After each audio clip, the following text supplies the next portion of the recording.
Good morning and welcome to the start of a brand new trading week. It's the 23rd of May. We are Signal Centre Talking Bull. I'm Joe, joined by Steve and Jamie. Good morning, gents. Morning. Morning.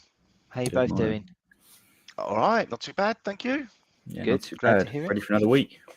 Good. Right. Well, let's get stuck into the latest headlines then, shall we? And what's set to move markets on this Monday.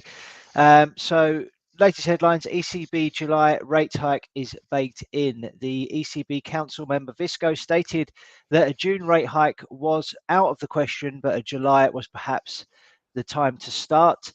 He was supported by other colleagues as well. So there are now strong expectations that the ECB will raise rates at the July meeting, with scope for further increases before the year end. The other big news over the weekend was the Australian elections, and there's been a shift to Labor. The Australian Labor Party won for the first time in 10 years. There's still uncertainty whether the government will have an overall majority or in coalition Greens Independents, as the party needs 4 more seats for an overall majority.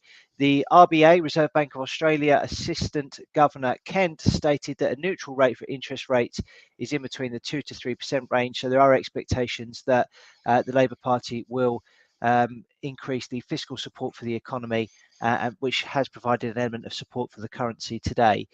In terms of overall risk appetite, that remains steady despite the unease over the latest Chinese coronavirus developments, with Beijing reporting a record number of cases. We've seen the dollar lose steam. It regained some ground on Friday, but put back on the defensive on Monday as yields move lower. The prospect of increased interest rates across many central banks across the globe sapped relative support for the US currency, and there was a little bit of position adjustment. So we saw a fresh 2-week low on that. In terms of what's going on with the Bank of England, the comments that we saw on Friday, the Bank of England chief economist Peel reiterated that the central bank faced its most difficult challenge for 25 years. He warned that inflation was liable to increase to above 10%, and also commented that the tightening of monetary policy had some way to go. We have seen a little bit of stabilisation on the short side on sterling. The latest CFTC data recorded a marginal decline in sterling short contracts, but the figure was still above the 79,000 and close to its highest level since 2019. So that's that for the latest headlines. Let's now get into the interesting stuff and start looking at some charts. Forget about these fundamentals. We don't care about that. Or do we? I don't. Yeah, I'm not sure, mate. They seem to let us down quite a lot, don't they? I'll start off with diving into maybe Bitcoin and maybe take a look at Ethereum and Ripple as well. So Bitcoin weekly chart, we'll start off with, we've got this band of resistance right the way up here near the all-time highs at 69,000, and we got this band of support which is held over the last couple of weeks. We have had a little bit of a peak through it, got down to 25,500, which was quite a significant move lower. Prices recovered from there, and last week it was a little bit more muted. The range was 28.5 to just over 30. This week we started off just hanging around this 30,000 level. This will be a bit of a psychological level, but for me the sort of 28,500 to 29,000 is key. Next support below the 25,500 would be a move down to 20,000. I still pretty much fully expect that. On the daily chart, we're seeing potential signs of a recovery. This bearish flag that is formed has played out, and it looks like that was a big chunk of the move, although the measured move target is probably a lot lower than that. I don't think it's all the way down there. Looking at the daily chart, just to get a little bit more of an indication of where to go next. Resistance really on the short-term chart at 31,400, and as we've already said, 28.5 for that support. Break above there should lead to a little bit more of a move towards the 33,000 level. But I think that's probably around about where we will be capped, 33,000 to 34,000, which is a 38.2% fib. The daily chart on Ethereum has bounced really nicely off this low, which significantly wasn't broken like the Bitcoin did. 1730. That is the level which is going to be really significant when we get to re-challenge, retest it. If it can hold there again, then there may be scope for a deeper correction higher. But in the meantime, we are looking at levels around about 2,160 as resistance, support coming in at 1,900 on Ethereum. And Ripple, similar sort of price action to the Bitcoin and Ethereum. Resistance really coming in at 45 and at 46.25, and support below here 39, the real significant support down at 33.5.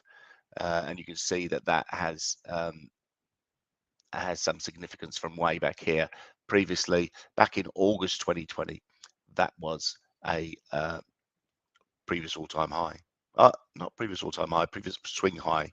Excuse me. That's crypto's taken care of. Let's move across to commodities and see how gold is performing.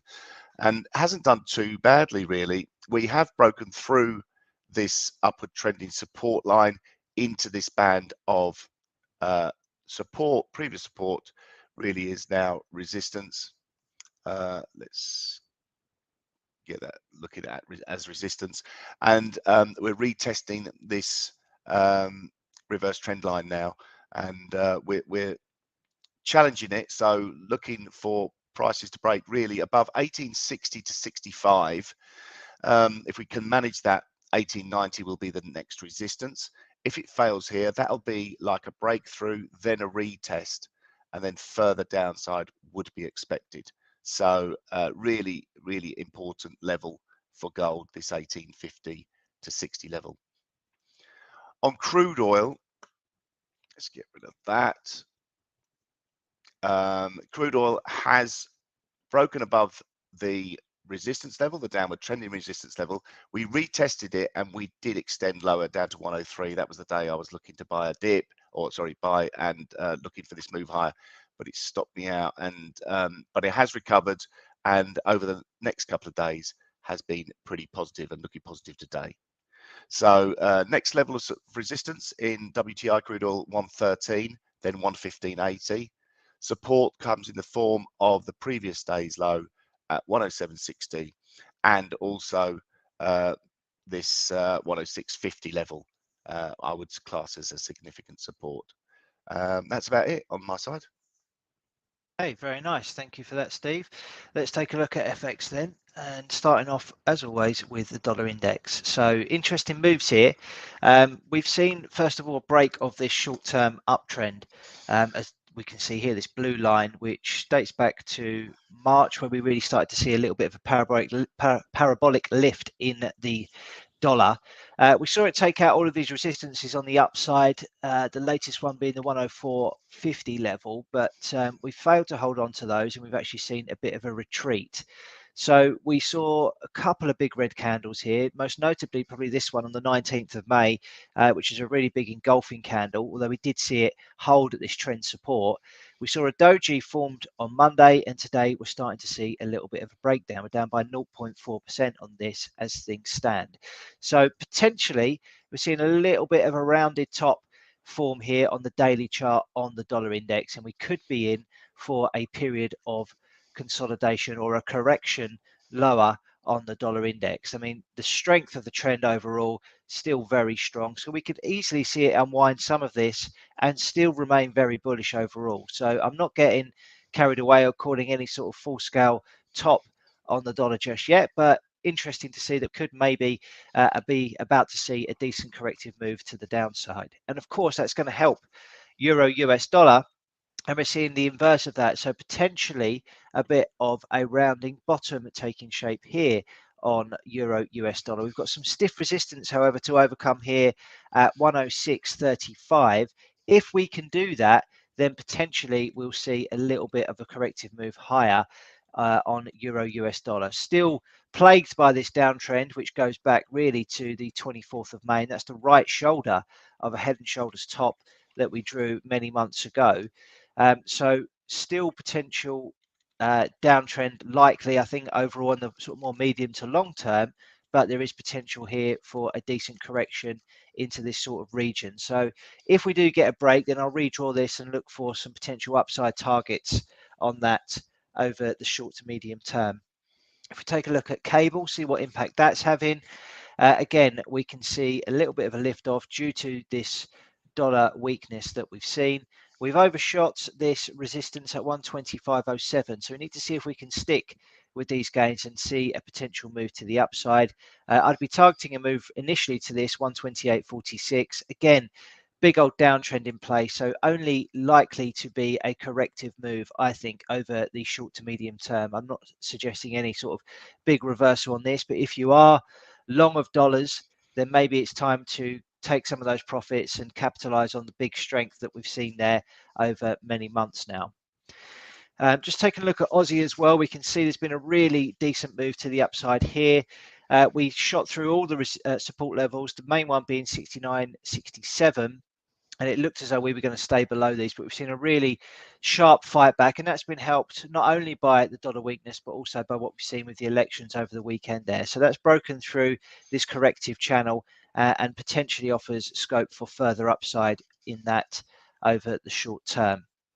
I could go on about the currencies because there's a reasonable amount going on, but we've got intraday analysis for that. So if people want to check that out, then you know where to go, or maybe you don't. You need to go and check out some brokers. We've got some names on our websites that you can check out. So let's move on to the indices, starting off with the DAX. The reason being, this has been sort of capped by this downtrend that you can see here, this red line, but we are potentially threatening that and showing signs of trying to break out. I've got a head and shoulders drawn on here. I'll drill into the 4-hour chart so we can see that a bit clearer in a moment. But we saw some support here at the 61.8% fib level at 13,385. And since then, we've seen prices pretty much stabilize and threaten again this downtrend resistance line. If we take a look at the 4-hour, we can see this potential inverse head and shoulders a little clearer. So for me, we need to get a break above this region here. So in between sort of 14,286 to 14,319. And if we can clear that, then we could be looking at a decent move to the upside on the DAX. And the measured move target of this is up here at 15,292. So some potentially bullish setups here on the DAX for people to take a look at. However, we're not seeing the same sort of price action on the US markets at the moment. This is the 4-hour on NASDAQ. It continues to trade within a bearish channel, and there is no immediate sign of things improving on that just at this stage. It does have potential to also form a bottom pattern, but it's super speculative at the minute. It's nowhere near really completing that. I mean, if I was to speculate, that's the kind of thing I'd be looking at. But we've got some way to go before that plays out, many legs of that to complete before we can even begin to get excited. But maybe what we are seeing is a little bit of stalling on the price, a bit more sideways price action, which for those looking for a bottom is certainly a little bit more encouraging. Also take a look at the S&P 500. That continues to move lower. We broke down below support last week at 3859, and we've recovered that today and look to be on the front foot as things stand, if that's correct, up 3.6% on the futures at the moment. So a really big turnaround there.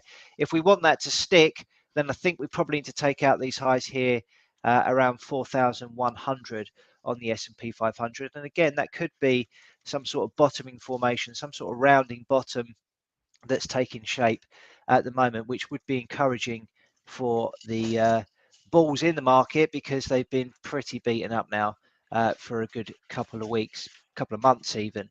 So maybe some relief on the horizon there with some of the indices. Are you seeing similar things in stocks, Jamie, or is it not the case at the moment? Yeah, I need to see more to be convinced of this turnaround at the moment. But firstly, we will jump into our biggest gainer and loser of the day.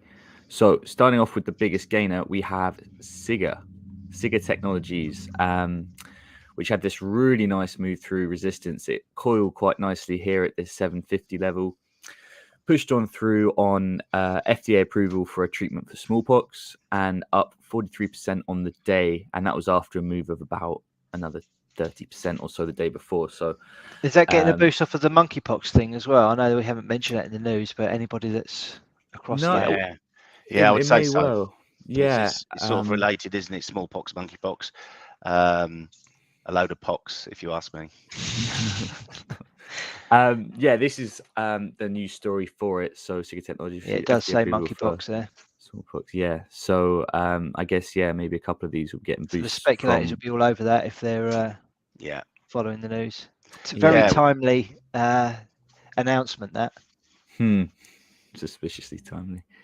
But yeah, really nice move up, breaking through the support. I like this coil before resistance. That's quite nice. And we'll actually go on to something a bit later, which we've been looking at last week that's made the move we hoped for, but enough of that for now. We'll go into this, which is BGXX, which only IPO'd last week, but then had this really big fall off. So people are going to be very upset that got involved in the IPO for this. Looking at the news for this, jumping quickly. Shares done more than 6%. So that was last Thursday. It's obviously fallen on Friday too, after the cannabis company's trading debut.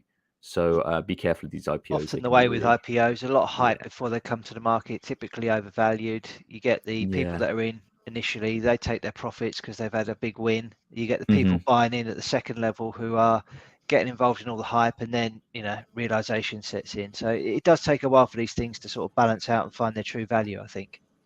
Yeah, no, you're quite right. And it's looking at this, you can see the volume of the actual day of the IPO was 315,000, and then it went to 3 million to 7 million. So really, the volume did really increase on that. So yeah, you're probably right. People taking profits and then people trying to get involved and just been a bit late. So yeah, IPOs are something to be very careful of, in my opinions. Right, we'll jump in. Are we going to do a quick heat map? I think we might. So let me stop sharing. Here we go. I'm going to get really good at this at some point. Is that point now? Not bad, not bad. So this is a heat map of the S&P 500. You can see the end of last week was a bit of a mixed bag. Can you not see it? Yeah, we can.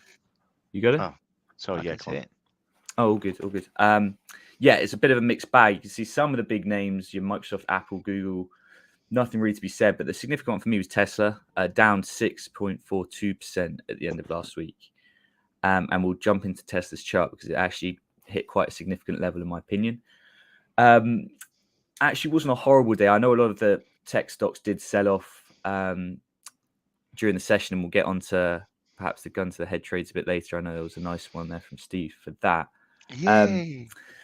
But yeah, healthcare looked like quite a strong section. I mean, you can kind of, what's nice about this is you can just look at it and see, so long as you can see the colors, that the light greens you can see did well. So Pfizer was up, Lilly up 4.3% as well. So yeah, definitely want to check out. This is FinViz, just so everyone knows, giving them credit. A useful thing to get a bit of a snapshot of what the market did in the previous day's session. So we'll jump back into some charts. Here we go.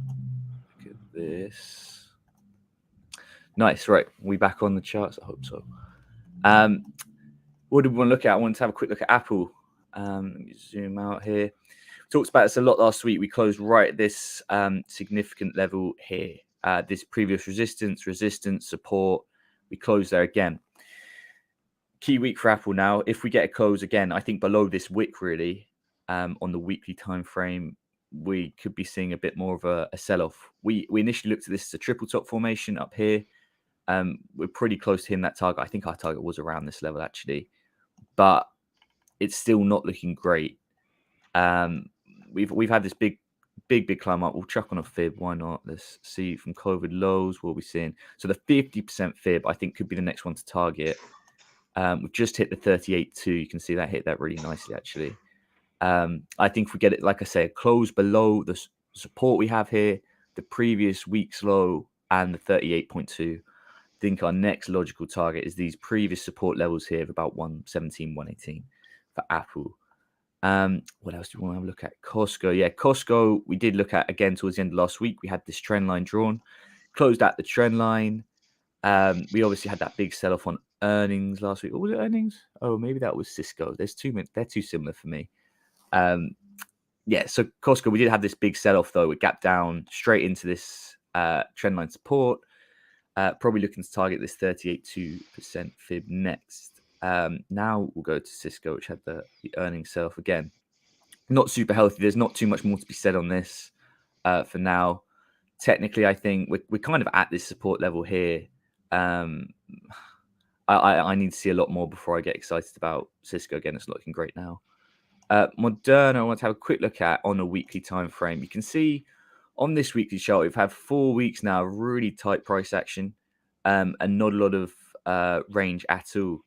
So this makes me think maybe there's going to be a big push one way or the other. Quite often after these low volatility periods, it can result in some higher volatility following. So we finished with this doji last week. We'll see what price action does. We did have this quite nice bullish hammer actually at the support the previous week, but no real follow through from that. So it'll be interesting to see where that goes this week. Roblox, one we actually did manage to put out an idea for. We actually looked at this, and that was what gave me the idea. We have this nice downward trending channel. We have the resistance and support. Came right back up to the resistance. We got in a little bit early, but we set our stop just above the previous. I think we actually got in at this point. So I'll move this out of the way. This doji candle here, the shooting star type doji at the resistance, quite nice. Place to perhaps get short, and we put our stop just above the high.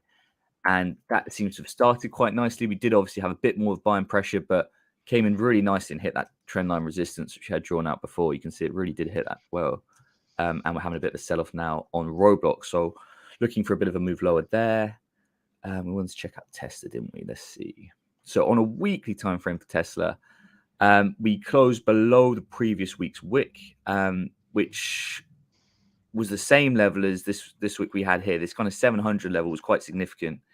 And we've closed below it now, and you can see the volume is slowly starting to increase as well, which is not a great sign for bulls of Tesla. I think really now, after this close, our next level perhaps is this weekly support we've got here. We've got a few wicks lurking around this 550 level. And I think it might not get there this week, it might do, but I think that's probably where we're looking now for Tesla. Let's draw up a quick fib from the COVID lows, see what we're looking at. So we closed at this 50% fib, so it's good that we closed above it. 61.8 fib is a little bit below that support we have. So perhaps that's where we're looking next, but we'll see what price action does this week. Finishing off on the stocks, I wanted to look at our interesting levels now. These I haven't updated these from last week, but I had a look at them this morning, and some of them are playing out quite nicely. So I wanted to look at the old ones. We had this breakout on CCS, but I think we cited how the volume on the breakout day, which was this 17th of May, wasn't so good. So I'll zoom in on it. You see it's this volume bar here, which is lower than the kind of, I think it was slightly above the 20 period average. But lower than the previous days. So I wasn't overly convinced, especially when we had this big volume day after, which didn't push price any higher. And we've come back into this previous resistance level, which is now acting as support or trying to. But you can see on a weekly time frame, I think this is key. We've closed below the resistance level. So I can change it to resistance on a weekly. That's why it's important to check all these different time frames. But this looks like a bit of a fake out to me now. But we'll see what price action does this week. But what I really want to get on, we've got Debo, yeah, DBO, still in this nice ascending triangle. This is what I wanted to see. PBT. I talked about this 3 days last week, how we were at this key resistance. We wicked off it. And I was looking for this break, and it really was quite a clean break. We have this really bullish candle here with great volume as well. The day before was this really low volume day too. So this called really nicely at resistance and then broke through on really high volume. So that might have been quite a nice trade if anyone managed to get in on that. That was up 17% on Friday, that's just quite a nice technical pattern for me there. A really nice breakout. Finishing off, again, we looked at PCTI, this channel we drew up, hit it pretty much to the tick, and now it's setting off towards the lower end of the channel again. So again, that this is where it shows technical analysis does like pay off. I know there's some people that are a bit skeptical about it, but the same patterns show time and time again. And this is a nice one, this resistance, downtrending resistance line here. I think that's pretty much it. The last one we looked at was this SHBI, short bank shares. Still looking pretty suspect for a break lower to me. It tried to buy up on Friday, was rejected. You don't want to preempt breaks, as we'll see on my gun to head trade, but I'm not loving the way this is acting around the support level. I'd like to see it really start moving higher ASAP. Otherwise, I think we'll probably be targeting this green level here, which I believe is the measure move of the channel. So yeah, a bit of a mixed bag towards the end of last week, but some key levels being reached on a lot of these stocks. So we'll see what this week brings. Cool. Thanks, Jamie. Okay, let's move on to the ideas section of the video, where all of us pick a live trade idea on the show. Hold on, Joe. Did you say video? It's a video, isn't it? Or stream? It's not video. It's Videos about don't video. exist anymore. Yeah, like a Cassette. VHS. Yeah. Yeah. Those are the Sorry, days. stream. Yeah. Get down Yeah. with So this is where we pick. I've even got a video written down there. I'll have to change that. So each of these ideas that we come up with must have a stop and a target. We are always looking for risk-reward ratios in excess of 2 to 1 on these opportunities. We place them all at market, and they're all published live to our TradingView profile. So if you want to check them out, please feel free to do so. The trade ideas, for the purpose of sort of record keeping and keeping the challenge relevant, is that the ideas expire at 9 p.m. UK time, or when the stop or the target is hit, and we keep track of these ideas on an ongoing basis. So let's just quickly refresh what we did on Friday. All in all, we had a fairly up and down week. I mean, we had a pretty rough ride here. As you can see, it's a fair amount of red, but when we do win, the winners tend to be significantly larger than the losers, almost 3 times as much. And on Friday, Stevie boy hit a 3.5, nice. our winner on NASDAQ. So well done to you. We also squeezed in a winner there on sterling Swiss, playing that range. Play the chart, Joe. We don't believe you. All right, that's good. Yeah, I like that. Right, so as I said, all these ideas are on TradingView. You can check them out here, signal_center. All of the ideas are published here with the rationale behind them as well. This was Steve's gun to the head trade idea on NASDAQ. And if we hit that play button, you can see he pretty much nailed that one. Could have actually had a bit more out of that, Steve. A bit disappointed you didn't have a target down here. But well, I did basically say during it, I said, shall I have a 50 tick stop or a 100 tick stop? And a 50 tick stop would have held in. 50 tick stop would have been at 12,104.4. And I think the high score was 12,093 or something. So that would have been a 7 to 1 risk reward. Now that would have been a humdinger. That would have been. Disappointed. Where you've had your target there at the lows, logical place to have it from a technical perspective. So, and I think given the volatility of these things lately, 100 is probably the right number. So, yeah nice job. Nice done, Steve. So we had Jamie. I might as well play them all as we're here.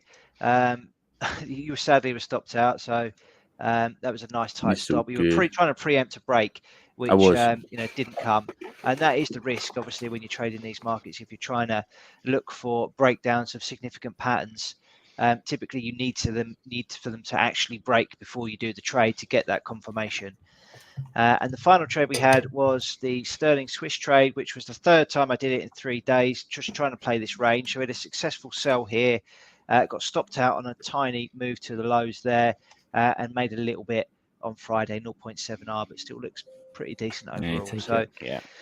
Decent day all in all. So guys, pressure's on. We got to go again and find 3 new opportunities today. Who's going to go first? I don't mind going first. I think if I look at the indices from last week, I've got a bit of it feels like the indices might have this little bit of a correction. I think you were pointing it out, Joe. It feels a little bit like we've put a temporary bottom in place. I'm still overall absolutely nailed on for me to the downside, much further downside to see. But could we potentially see this market move up and clear out a few weak shorts? It tends to do that, and that's a pretty significant low we saw from the Nasdaq, resistance at around 12,500. when it gets up to there, I'd like to see the price action and probably go for it again. So I'm going to leave the indices alone because I love selling the indices and it feels like they've got a little bit on the upside. So one market I've already analysed and looked at was gold. I'm looking at the short-term chart on this now, and I'll make it a little bit bigger. And we see slightly, well, signs of maybe topping out here, although we're getting a nice sort of like strong candle coming in between 8 and 9 o'clock. So we've got another 30 minutes for this to play out. But there is this resistance level at 1858, and above that we've got the 1865 level, the main area of resistance 1890.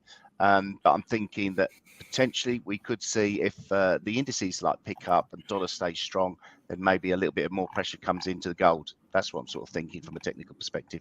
So I'm going to go for a sell on gold, getting in at a nice level here, and I'm going to look to target a move back down to the well, I mean, that would be quite a decent move down.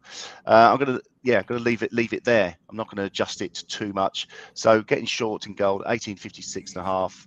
The stop is at 1866.62, and the target in a move to 1812 in front of the 1800, 1808 support level. That's my trade idea in gold. Nice Publish one, that now. Steve. Yeah, good luck. Thank you. Jamie, you got anything? I'm seriously struggling. It's all good. I can go. This is a bit of a longer term head and shoulders top, which we've, I think, talked about on, I think you mentioned it a couple of times, Joe, on pound yen. So let me just put it up on my screen. So we had this left shoulder, we had the head, we've had the right shoulder. We did have the breakthrough and the retest, and it looks to be retesting again now, which can get me this quite nice risk reward. It is a speculative one. We are kind of in a longer term. Well, it's not really a huge uptrend, actually. We've got this uptrend here, but I can see a bit more of a correction on this, actually. So I'm going to look to get short on pound yen today. Let me just make sure my prices are right. 160.50. I'm going to be selling pound yen at 160.50. I'm going to have my take profit just towards this kind of low level here. I could target this swing low, but maybe I should target this swing low. That would probably make more sense from a technical perspective. Yeah, especially because this is a 4-hour chart, so we'd need quite a big move to be reaching these levels anyway. So we'll be targeting this 156.25 level. Keep the stop just above this recent high at 162.02. So this gives us 2.8 risk reward. Looking to get short of pound yen today. Okay, lovely.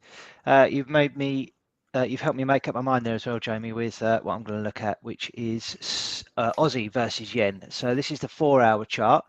For me, it looks like we've got a head and shoulders. I pointed this out on the daily. We saw an overshoot of the neckline, so we haven't seen a sort of classical retest as of yet on that one. So it's a little bit choppy on the price action.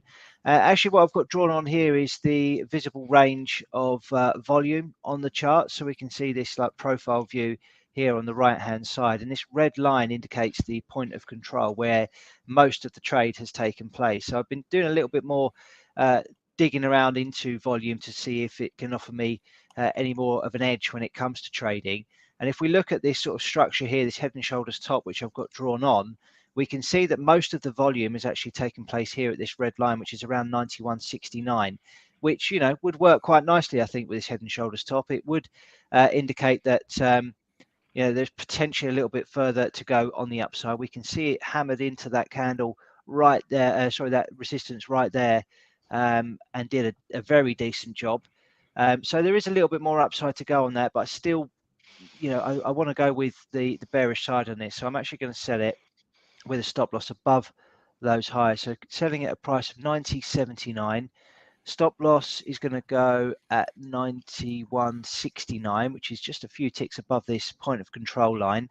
And I'm going to target a move back down to these lows here that we posted on the 12th of May, and that's at 87.39. So looking for 2.81 risk reward on that today.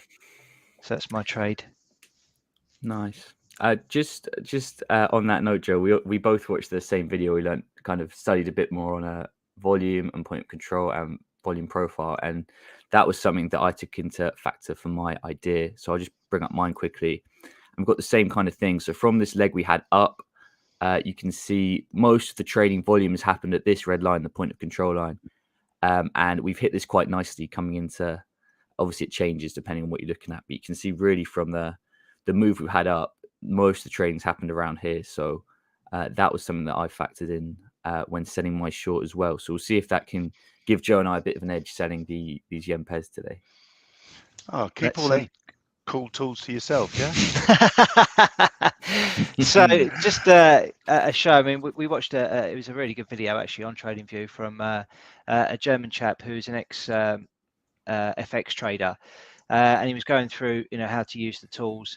So you've got the visible range, which obviously changes based on the setup of your chart, but you can also use the fixed range as well, where you can apply it to a certain period. So with this, let's go maybe from the lows down here to the highs up here. So we've got all of this price action. We can see where most of it's taken place. It's been down here on that particular setup on the fixed range, but you can change this around. Maybe you want to look at a shorter time frame. So we can see there, just in that sort of from the start of the head and shoulders, most of it's taking place up here, which it works best. Works well for some markets and not for others. But that will change based on time and various factors. But it's worthwhile having a look at.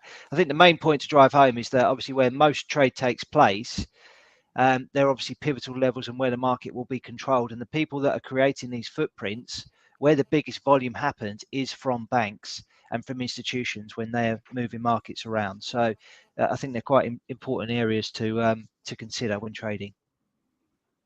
Yeah, 100%. Nice. Is this a volume based or is it a time based? Did you say? It's volume based, but it changes based on the time. So when I scroll my chart around, the visible range, the VPVR number will change, but you can also do the fixed range. So if you only want to apply it to a certain area or a certain period of price, then you can do that as well. And if you can get the two to marry up, then that probably adds a bit more weight. Yeah, because it's always difficult to get the true volume in FX, obviously, because you've got so many different platforms that you trade on. So okay. Okay, so let's look ahead to the data today at 9 a.m. UK time. So in 22 minutes, we've got the German IFO index number, and then we've got a pretty quiet day. Is it a US holiday today? Or have I made that up? Can anyone check quickly? And at 5:15 UK time, we've got the Bank of England Governor Andrew Bailey speaking. So he will no doubt be referencing what's going on with the UK economy with regards to inflation and what their plans are for monetary policy in the coming weeks. Over the rest of the week, sorry, go on, Steve. You're thinking about Memorial Day next Monday. Oh, is it next Monday, is it? Yeah. Right, okay, cool. So events over the rest of the week, we've got European Flash PMI report on the 24th, so that's tomorrow, and then on Wednesday, we've got Federal Reserve minutes, so no doubt that will be well watched and having a fairly significant influence on what the markets do. So that is that, gentlemen. I think we've rambled on probably long enough, so let's wrap it up and join everybody again tomorrow. Nice one. Good stuff. Cool. Have a great day, everyone. Bye-bye. Bye.